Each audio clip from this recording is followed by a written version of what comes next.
વિદ્યાર્થી મિત્રો, ધોરણ 10 વિષય ગુજરાતી જે વિભાગ ડીમાં નિબંધ લેખન પૂછાય છે, તો આ નિબંધ આપણે જે બોર્ડની પરીક્ષામાં મોસ્ટ આઈએમપી પ્રશ્ન છે, તો દરેક વિદ્યાર્થીને આ જે નિબંધ આપવામાં આવે છે એ નિબંધ તૈયાર કરી લેવા.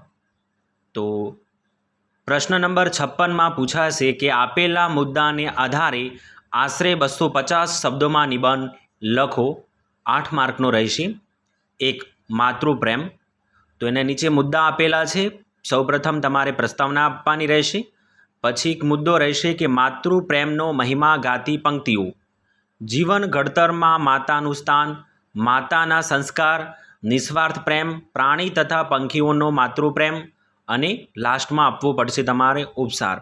આટલા પોઈન્ટનો સહારો લઈને માતૃપ્રેમવાળો નિબંધ પૂર્ણ કરવાનો રહેશે. 2 આતંકવાદ એટલે વૈશ્વિક સમસ્યા, નીચે મુદ્દા આપેલા છે. સૌપ્રથમ તમારે પ્રસ્તાવના બાંધવાની રહેશે. પછી આતંકવાદનો અર્થ, આતંકવાદીઓની કૃતિઓ, ભારત અને વિશ્વની મોટી સમસ્યા, તાલીમ લેતા આતંકવાદીઓ કોની મદદ, અદ્યતન શાસ્ત્રો ધરાવતા ત્રાસવાદીઓ જરૂર છે મોટા ઓપરેશનની, વિશ્વની પ્રજાનો વિરોધ, અને છેલ્લે ઉપસાર આપવાનો રહેશે. નિબંધ નંબર 3, હું માનવી થાવ તો ઘણું. આ પંક્તિ ઉમાશંકર જોશીની છે. એના ઉપરથી નિબંધ લખવાનો રહેશે. તો નીચે પ્રસ્તાવના બાંધવાની રહેશે. પછી વિશ્વની આજની સ્થિતિ, માનવી ઈચ્છાઓનો પોટલો, વિશ્વ માનવીની સ્થિતિ, વિશ્વ માનવીનો વ્યવહાર, અને છેલ્લે ઉપસાર આપવાનો રહેશે. નિબંધ નંબર 4, ભાવિ વિશ્વ યુદ્ધની ભયાનકતા. તો એમાં પ્રસ્તાવના બાંધવાની રહેશે અને નીચે પોઈન્ટનો સહારો લઈ અને આ નિબંધ પૂર્ણ કરવાનો રહેશે. નિબંધ નંબર 5, કન્યા વિદાય એક કરુણ મંગલ પ્રસંગ. પ્રસ્તાવના બાંધવાની. કન્યાનો મહિમા, લગ્નની વૈદિક પ્રથા, પિતાની હાલની દીકરી કન્યાની મનોદશા, સ્વજનની દ્વિજાલક હાલત અને મંગલ છતાં કરુણ પ્રસંગ, અને છેલ્લે ઉપસાર આપવાનો રહેશે. નિબંધ નંબર 6, જીવન ઘડતરમાં પ્રવાસનું મહત્ત્વ. તો નીચે મુદ્દા આપેલા છે. પ્રથમ પ્રસ્તાવના બાંધીશું.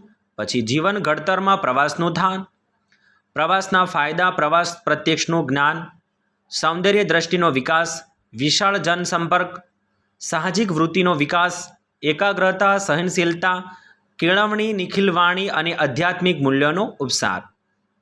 મુદ્દા નંબર 7 એટલે કે નિબંધ નંબર 7માં જોઈશું વતન પ્રેમનો સંભારણા.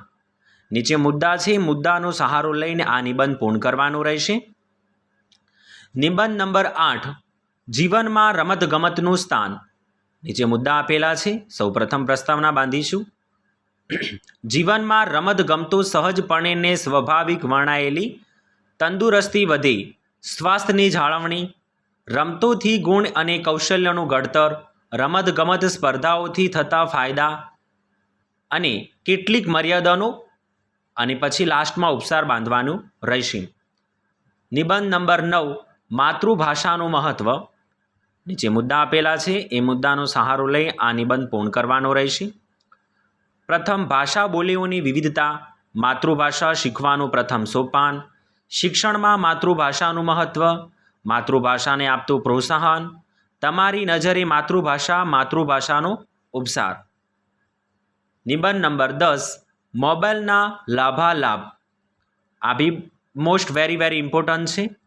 તો એનો મુદ્દા આપેલા છે અને પ્રસ્તાવના લખીશું. પછી એનો મુદ્દો છે આજનો યુગ ટેકનોલોજીનો યુગ, મોબાઈલ ટેકનોલોજીનું અદ્ભુત સર્જન, મોબાઈલના લાભો, મોબાઈલના ગેરલાભ, સંતોના હાથમાં મોબાઈલ, મા બાપના માથાનો દુખાવો, અને ઉપસાર. તો વિદ્યાર્થી મિત્રો, આ બોર્ડની પરીક્ષા માટે મોસ્ટ આઈએમપી નિબંધો હતા. દરેક વિદ્યાર્થી મિત્રને આ નિબંધ સંપૂર્ણપણે તૈયાર કરી લેવા અને તમને બોર્ડની પરીક્ષામાં અવશ્ય મદદરૂપ થશે.